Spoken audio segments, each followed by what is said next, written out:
Estamos de vuelta, seguimos nosotros en 5 días haciendo la entrevista del día también en este bloque y vamos a estar conversando con Ignacio Umpierres, economista uruguayo, sobre la perspectiva de este 2025 tanto en Uruguay como en algunos países de la región, incluido Paraguay, que queremos conocer un poco sus detalles también al respecto. Ignacio, un gusto saludarte desde Asunción, ¿cómo estás? Buen día.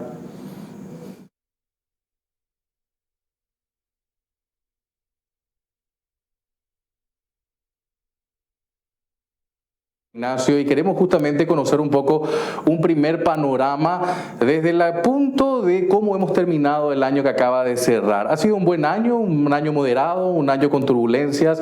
¿Qué características podemos plantear?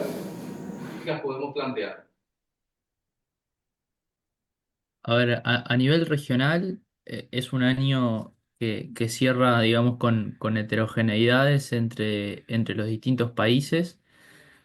Eh, a ver, las economías de América Latina se han comportado de alguna forma más resilientes en el último tiempo a los diferentes shocks que han atravesado. En particular, en el caso de nuestros países, Paraguay y Uruguay han atravesado diferentes shocks climáticos en los últimos tiempos bueno, que hemos superado. Sin embargo, hay una realidad que es que el contexto externo para nuestros países se ha vuelto más complejo, sobre todo a partir del triunfo de Trump en Estados Unidos. Eso hace que eh, se profundice un ciclo para nuestros países de precios de materias primas más debilitados, de un dólar más fortalecido, de flujos de capitales más selectivos, de tasas de interés en niveles históricamente elevados, y eso hace que el contexto internacional en el cual se desarrollan nuestras economías va a ser más complejo y adverso hacia los próximos años. Desde el punto de vista doméstico, hay heterogeneidades, hay países como Colombia y Chile, por mencionar algunos, que han tenido una desaceleración económica en el último tiempo y sus brechas de producto han convergido a cero, pero desde arriba hacia abajo. Y países como Perú, Paraguay y Uruguay, que bueno, atravesaron estos shocks climáticos, que estaban operando con capacidad ociosa y hoy en día están casi en un nivel de plena capacidad de sus factores, con brechas de producto que han convergido a cero, pero desde abajo hacia arriba. Ignacio, una de las cuestiones que siempre se plantean en los informes y que solemos ver como referencia, toman a Uruguay como un país modelo. Ha tenido una estabilidad, ha tenico un impacto en el comercio exterior también importante con algunos rubros estrellas, la carne entre ellos, por ejemplo. Si tenemos que plantear un poco el escenario desde Paraguay, desde Uruguay, digo bien, como ejemplo, Ignacio, ¿qué podemos decir? A ver, Uruguay es una economía pequeña y en eso se ha insertado muy bien en los mercados internacionales. Es una economía profundamente agroexportadora. Es una economía, es un país más en general donde se ha destacado por la estabilidad de sus políticas macroeconómicas, independientemente de los gobiernos de turno, es decir, ha habido una continuidad en las políticas macroeconómicas y eso es bien valorado por los agentes externos. Eso nos hace tener hoy en día el riesgo país más bajo de la región, a pesar de no tener la calificación crediticia, es decir, el grado inversor más alto en la región. Pero es un país que también tiene un conjunto importante de desafíos. En particular, hoy el principal desafío que está atravesando nuestro país es cómo crecer más. Uruguay ha tenido una tasa de crecimiento promedio anual de 1% en los últimos 10 años y es una tasa de crecimiento insuficiente para el conjunto de demandas que como ciudadanos los uruguayos tenemos por delante. Entonces, está el gran desafío de cómo crecer más. Uruguay es un país que ha puesto muchos estímulos a la inversión de extranjeros, estímulos tributarios en particular, pero bueno, la realidad es que la tasa de crecimiento se ha mantenido relativamente baja y eso es el principal desafío que tenemos. Ahora, en oportunidades, no solamente individualmente como Uruguay, sino como bloque. ¿Qué podemos decir al respecto, Ignacio? A ver, creo que una de las cosas que ha tenido el Mercosur desde su creación es que no ha operado como una zona de libre comercio, y eso ha sido de alguna forma un corset para países pequeños, en particular como Uruguay.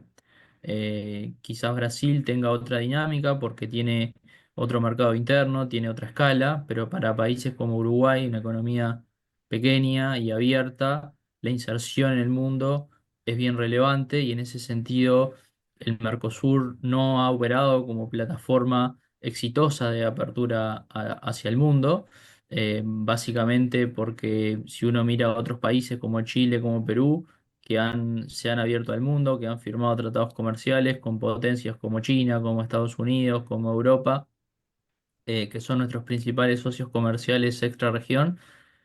Uno ve el potencial que hay allí, sin embargo el Mercosur, digamos, no ha explorado esos acuerdos y en ese sentido quizás la novedad más importante en el último tiempo ha sido la concreción del acuerdo con la Unión Europea después de más de 20 años de negociaciones, que todavía falta ratificarse por parte de los parlamentos, tanto europeos como los países del Mercosur. Pero bueno, es algo que Uruguay ha venido planteando y los sucesivos gobiernos de distintos partidos políticos acá han venido planteando la necesidad de flexibilizar el bloque, la necesidad de poder comerciar bilateralmente con el resto de países extra región sin necesidad de tener, digamos, el consenso de todos los países del Mercosur.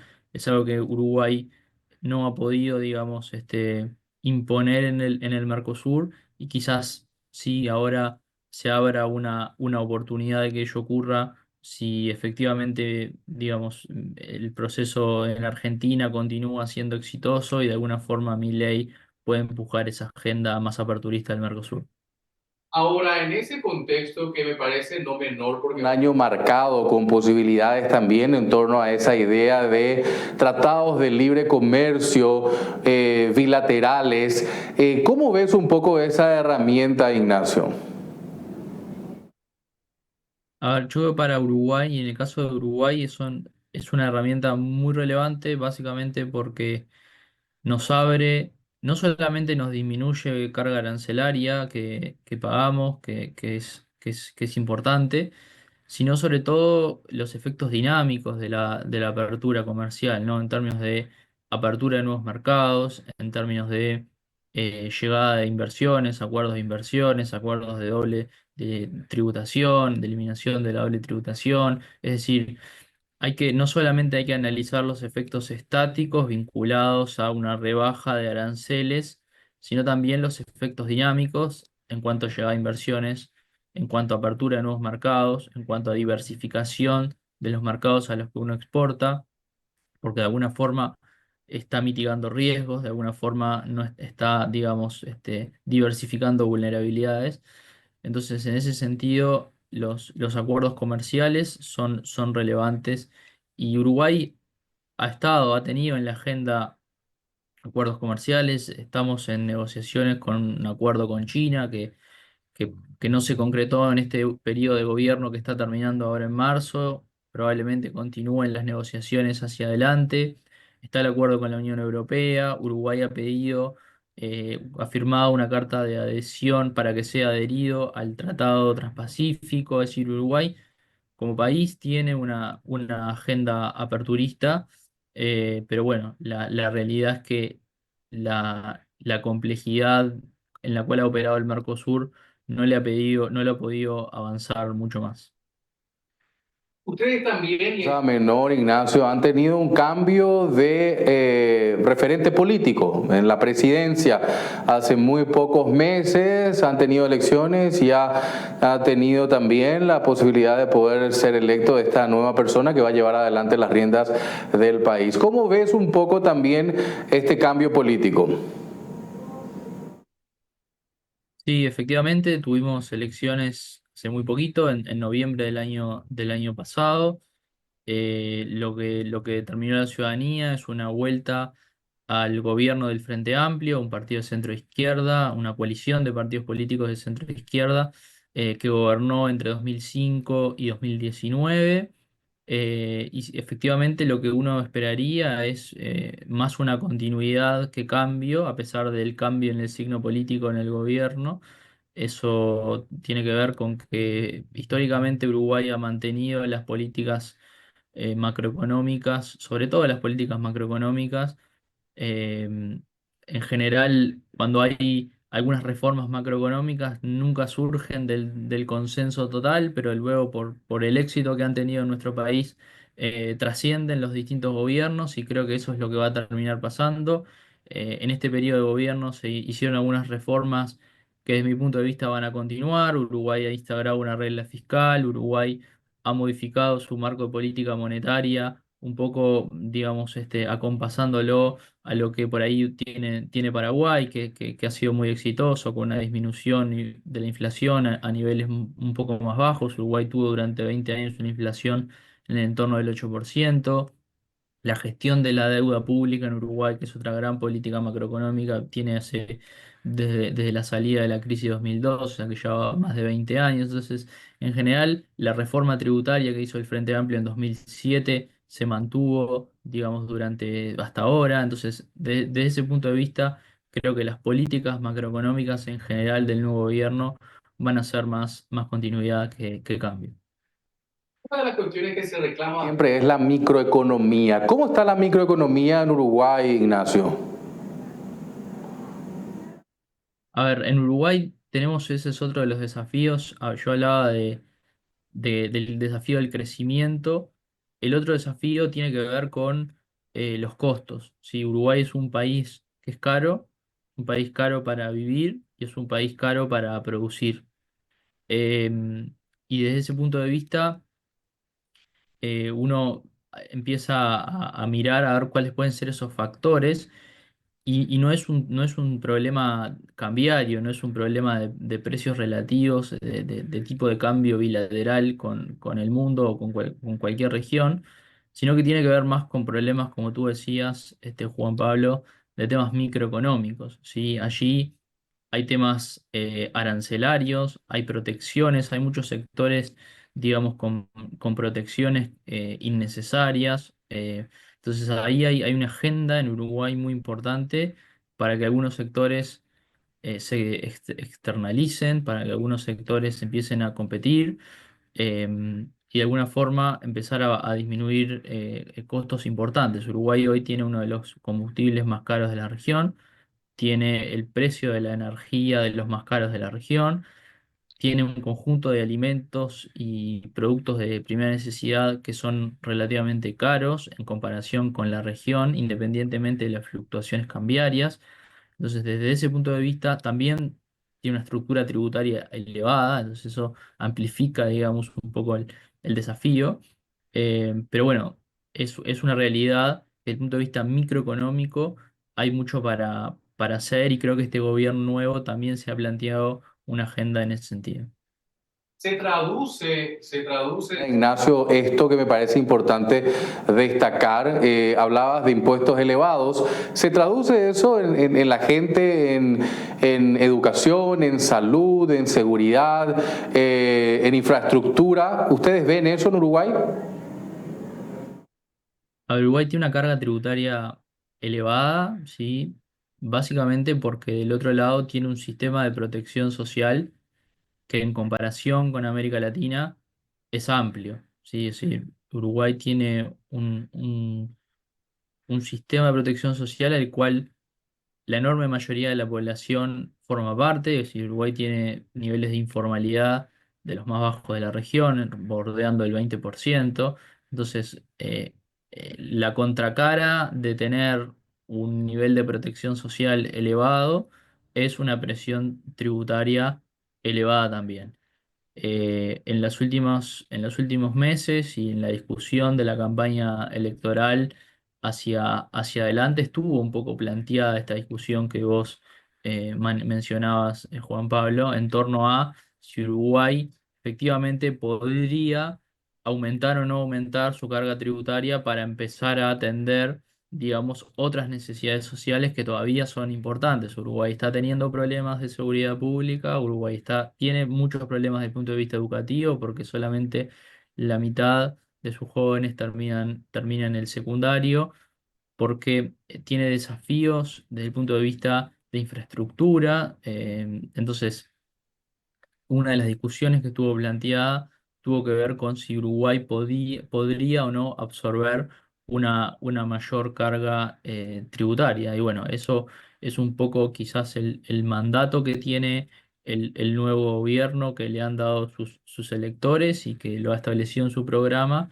Es bueno, cómo, digamos, mejorar la distribución de los recursos y la asignación de los recursos. Así que creo que eso es uno de los desafíos que va a tener el gobierno electo que asuma ahora el 1 de marzo. Ignacio, me gustaría cerrar Está en torno a estas perspectivas 2025 sobre Uruguay y hablábamos también de Uruguay y el impacto en la región con algunas recomendaciones e ideas finales que tengas justamente para compartir con nosotros. ¿Qué se espera para este 2025? A ver, si uno mira en conjunto 24 y 25, la realidad es que el año 24 fue un año que estuvo dentro de lo esperado para Uruguay, tuvo una dinámica económica de menor a mayor a lo largo del año. Esa dinámica de buen crecimiento se va a extender por lo menos hasta el primer trimestre de este año. El crecimiento promedio de este año va a estar en el eje del 2,5%, que es básicamente la tasa de crecimiento potencial de Uruguay. Sin embargo, o sea, entonces la herencia y la inercia que viene desde 2024 es más positiva que negativa. Estamos con un mercado laboral muy dinámico, con niveles de empleo de los más altos desde el año 2015, con niveles de inflación en torno al 5,5%. Es decir, en general el 2024 cerró bien. El gran riesgo para 2025 es que la segunda parte del año se converjamos hacia una desaceleración importante de la economía, y eso está vinculado básicamente a tres grandes riesgos. Por un lado, el contexto extrarregional, como decía, que no presenta viento a favor, porque Estados Unidos ha ampliado el diferencial de crecimiento respecto al resto del mundo desarrollado, a China y a otros emergentes, porque no vamos a tener un ciclo de dólar debilitado, ni un ciclo de materias primas fortalecidas, ni un ciclo de reducciones significativas en las tasas de interés. Entonces, eso es una señal, digamos, de más de viento en contra que de viento a favor desde el resto del mundo.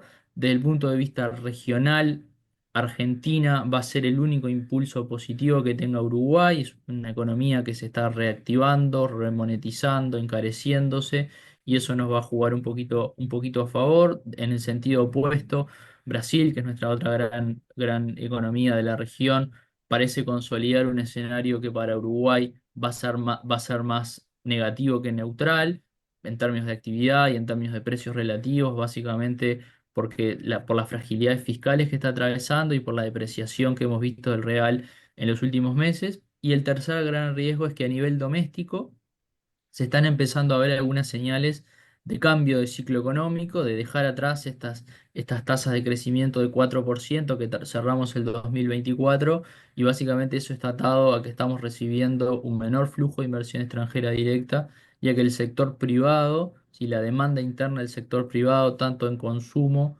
como en inversión fija, se ha desacelerado mucho en el último tiempo. Entonces, esos son los grandes riesgos de lo que podría ser un segundo semestre del año más complejo, ¿sí? En cuanto a riesgos regionales, riesgos extrarregionales y riesgos domésticos, con dos hitos que Uruguay va a tener y va a tener el nuevo gobierno justo a mitad de año, que son la presentación del presupuesto quinquenal que va a regir para los 5 años y la convocatoria a las negociaciones salariales de la gran mayor parte de los grupos de la economía.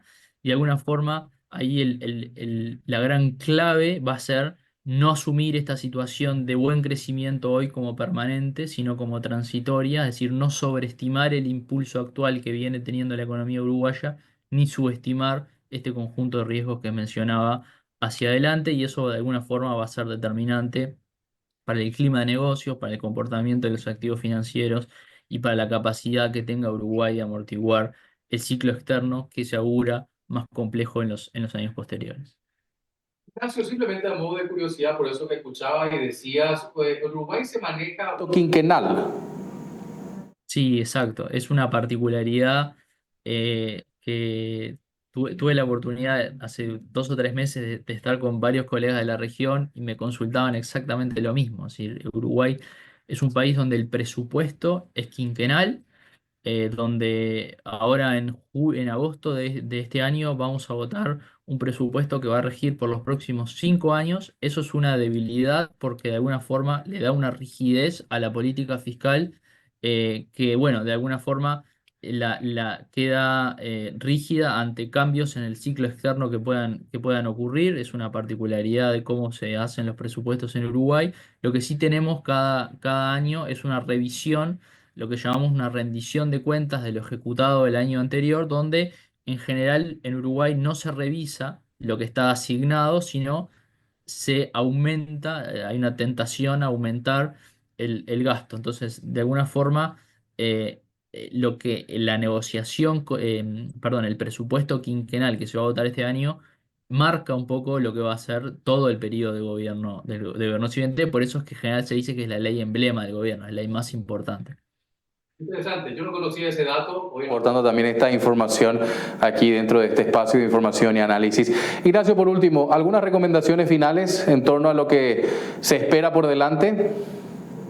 No, a ver, creo que para Uruguay y para la región en su conjunto, yo lo definiría como algo así como principio de prudencia, ¿no? Es decir, estamos con un ciclo externo más complejo, los países han salido bien de la pandemia. Es decir, la realidad es que los países de la región tuvieron un mejor comportamiento al que uno podría haber esperado en términos de actividad, en términos de mercado laboral, en términos de cómo fueron exitosos en disminuir los niveles de inflación tras el shock de precios de la guerra en Ucrania y el auge del precio de las materias primas, este proceso de inflación a nivel global.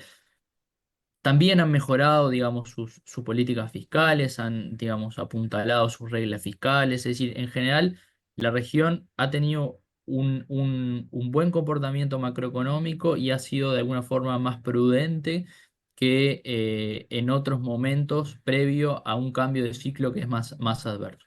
No obstante eso, uno lo que podría decir es que siguen habiendo vulnerabilidades porque los países están creciendo poco, porque las economías de la región están con un bajo crecimiento. Siguen habiendo vulnerabilidades fiscales porque al bajo crecimiento se le suman las altas tasas de interés y niveles de deuda que quedaron más elevados después de la pandemia, y eso genera desafíos en la sostenibilidad de la deuda. Y lo tercero es que los países de la región, no ninguno quizás Paraguay es un poco la particularidad, esto que ha recuperado el grado inversor y que digamos, está creciendo a tasas muy elevadas, pero los países de la región en general no han afrontado reformas estructurales para crecer más.